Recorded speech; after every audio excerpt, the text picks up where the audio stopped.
तो आपको हाँ बता दे रहे हैं। देखो तो जो यहाँ पे हम लोग राइडर लिखे हैं, again this is the second rider जो कि किसके ऊपर बेस्ड है बाबू, साइक्लिक क्वाड्रिलेटरल। तो भाई जिन लोग वीडियो देख रहे हैं उन लोग को थ्योरम 38 आना चाहिए।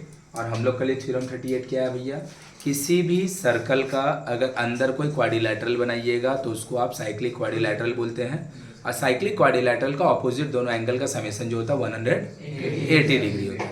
सही बात। इसके साथ साथ आपको ऑब्वियसली पैरेललोग्राम का अगर बात हो रहा है तो आपको पैरेललोग्राम का थोड़ा सा प्रॉपर्टी लगेगा, वो भी एक लाइन का। सूरज जैसे ऐसा नहीं है कि बहुत भयंकर लगने वाला है, एकदम जीरी सुन। पैरेललोग्राम, ये एक तो पैरेललोग्राम है, इसका जो अपोजिट एंगल होता है ना भैया, ई वाला और ई वाला दोनों इक्वल होता है। और ये वाला जो एंगल होता है ये इसके साथ इक्वल होता है। बस इतना ही लगेगा और कुछ नहीं। Opposite angle of the cyclic opposite angle of the parallelogram are equal. देख के भी देखना लग रहा है ना ये दोनों इक्वल है, उतना ही देख इंक्लिनेशन उसका भी है। ये ऐसे खुला हुआ है तो वो भी ऐसे खुला हुआ है, देख के भी लग रहा है कि ये वाला और ये वाला इक्वल है और ये वाला और ये वाला, लेकिन देख के लगने से तो होगा नहीं, प्रूफ करना पड़ेगा। तो हम लोग पैरेललोग्राम का तो प्रॉपर्टी को लिख लिए हैं, बाकी बात को हम प्रूफ करेंगे। तो प्रूफ करेंगे तो क्या होगा, देख लो ध्यान से, क्लियर है ना। Opposite angle of the parallelogram are equal, बस बात खत्म। क्या बोला, cyclic parallelogram is a rectangle. क्या बोलना चाहते हैं भैया, हम बोलना चाह रहे हैं कि अगर कोई एक सर्कल है, अगर कोई सर्कल है और उसके अंदर अगर आप एक कोई पैरेललोग्राम बना दे रहे हैं ना, देख तो ये ऐसे करके देख टच ही नहीं कर पाएगा। इसको अगर ऐसे करके हम करें तो टच ही नहीं करेगा चारों कभी भी। ये पता है टच कब करेगा, ये टच तब करेगा ना जब वो रेक्टेंगल होगा। देखो अब है ना, अब पैरेललोग्राम भी तो रेक्टेंगल ही होता है, पैरेललोग्राम भी तो बोल रहा है कि इसका नाम अब पैरेललोग्राम लिख के चालू कीजिए प्रूफ करना, लेकिन खत्म कीजिए क्यों पैरेललोग्राम नहीं हो रेक्टेंगल है। बोलो कोई दिक्कत है? तो मेरा क्वेश्चन क्लियर है कि बोल रहा है कि अगर कोई एक सर्कल के अंदर, अगर किसी एक सर्कल के अंदर, सही अच्छा है ठीक हो रहा है ना, उसके अंदर अगर कोई पैरेलल, अच्छा थोड़ा सा कोशिश करेंगे वहां से। अगर किसी एक सर्कल के अंदर, अगर किसी एक सर्कल के अंदर कोई पैरेललोग्राम होगा तो वो एक्चुअली में एक रेक्टेंगल होगा। ये प्रूफ करने के लिए भी सिर्फ दो चीज लगेगा कि रेक्टेंगल प्रूफ करने का प्रोसेस क्या है और दूसरा पैरेललोग्राम का प्रॉपर्टी क्या है। ये सब बाद में जानेंगे।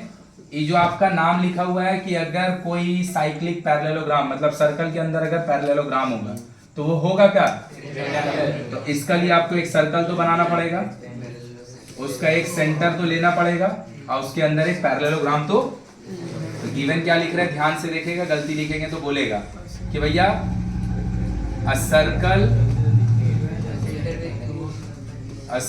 एक ही बार लिखते हैं ना ताकि याद हो, सर्कल विद सेंटर हो, सेंटर हो इन विच ABCD is a very good, in which ABCD is a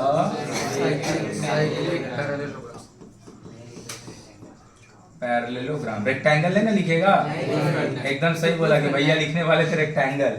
rectangle तो प्रूफ करना है, पैरेललोग्राम ये है, आप हमको प्रूफ करके दिखाए कि रेक्टेंगल है।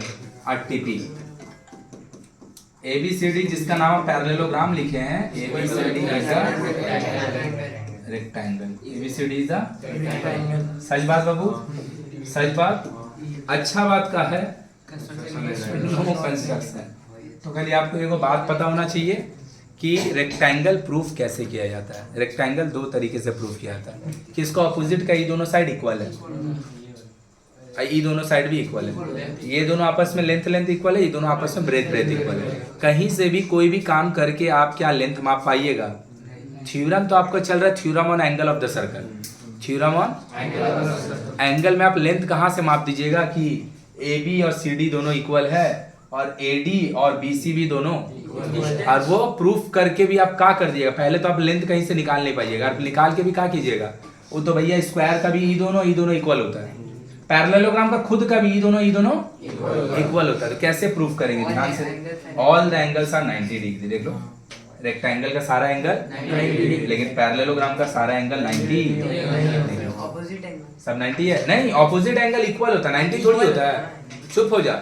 ऑपोजिट एंगल इक्वल होता है, 90 थोड़ी होता है, रेक्टेंगल का सारा एंगल 90। तो अगर हम प्रूफ कर देंगे कि अंदर में आप जो एक तो क्वाड्रिलैटरल बनाए जिसका नाम आप पैरेललोग्राम रखे, इसका ये भी, ये 90 है, ये भी 90 है, ये भी 90 है, और काम आपका हो जाएगा।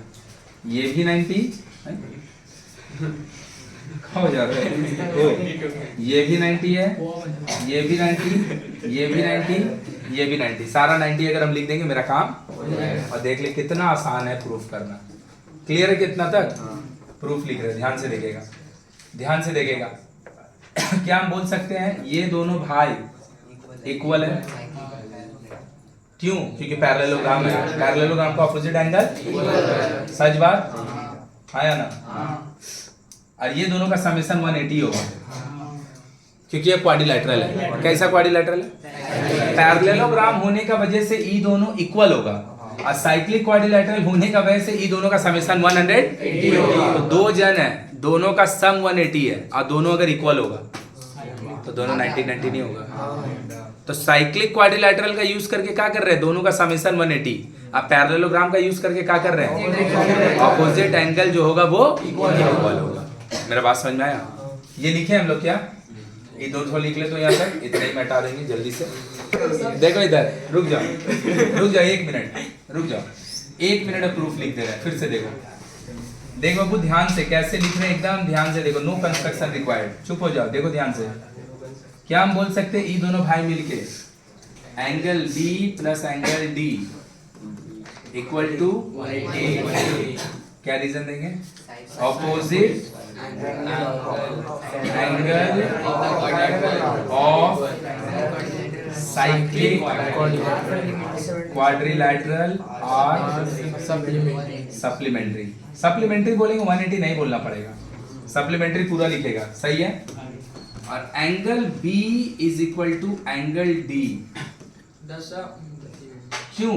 Opposite angles of parallelogram are equal. ये पैरेललोग्राम का प्रॉपर्टी है। ऊपर लिखते तो हाँ चलता, ये ऊपर लिख देते, नीचे लिख देते। तो पैरेललोग्राम का ऑपोजिट एंगल इक्वल होता है, और उन लोग ABCD को पैरेललोग्राम बोल रहा है। तो ये वाला हुआ किस वजह से? गिवन का वजह से कि इसको वो लोग पैरेललोग्राम बोला, तो ये दोनों इक्वल हो गए। पैरेललोग्राम का प्रॉपर्टी है, पैरेललोग्राम बोल दिया तो उसको बोलने का जरूरत नहीं है कि ये दोनों इक्वल होगा। हम बोल रहे हैं ये रेक्टेंगुलर रूम है, तो हमको बोलने का जरूरत है कि ये वाला लेंथ होगा और दोनों इक्वल होगा? वो होगा ही होगा। तो पैरेललोग्राम का ऑपोजिट एंगल इक्वल होता है, और साइक्लिक क्वाड्रिलैटरल का दोनों का सम सही है। तो क्या हम लिख सकते हैं? B plus D equal to 180। हाँ सही है। अब B और D इक्वल है, तो क्या हम D को भगा के B लिख सकते हैं? तो क्या हम 2 इंटू एंगल B लिख सकते हैं? तो कितना हो गया? पक्का? पक्का। और B और D मिलके 180 है, तो B अगर 90 आया तो D भी तो उसका इक्वल है, तो B इक्वल टू D कोई तकलीफ? सिमिलरली वी कैन प्रूव, ऐसे similarly we can prove angle A equal to angle C लिख लिया यहाँ तक, लिख लिया यहाँ तक। उसके बाद एक स्टेटमेंट देंगे, क्या? Since all the angles of the parallelogram ABCD, since all the angle of the parallelogram ABCD are 90, therefore ABCD is a rectangle का चारों एंगल कोई तकलीफ है किसी को? कैसे लिखेंगे फिर से? since all the angle of the parallelogram ABCD are 90, therefore the parallelogram ABCD is a rectangle। कोई तकलीफ है किसी को? देखो इतना तक स्टेटमेंट बोल रहा है। लास्ट लाइन क्या लिखेंगे? रुक जाओ, एक लाइन खत्म। क्या लिखेंगे? सुन लो, अपने से लिखेगा। since, soon low, since all the angles of the parallelogram are 90, therefore the parallelogram ABCD is a rectangle। Proof लिख लिया। since all the angle of the parallelogram ABCD is 90, therefore parallelogram, therefore parallelogram ABCD is a rectangle. सुन लो, बात खत्म। इन दो में से बहुत हाई चांस रहता है कि एक को राइडर आ जाए। इतना इजी, खत्म। चलो।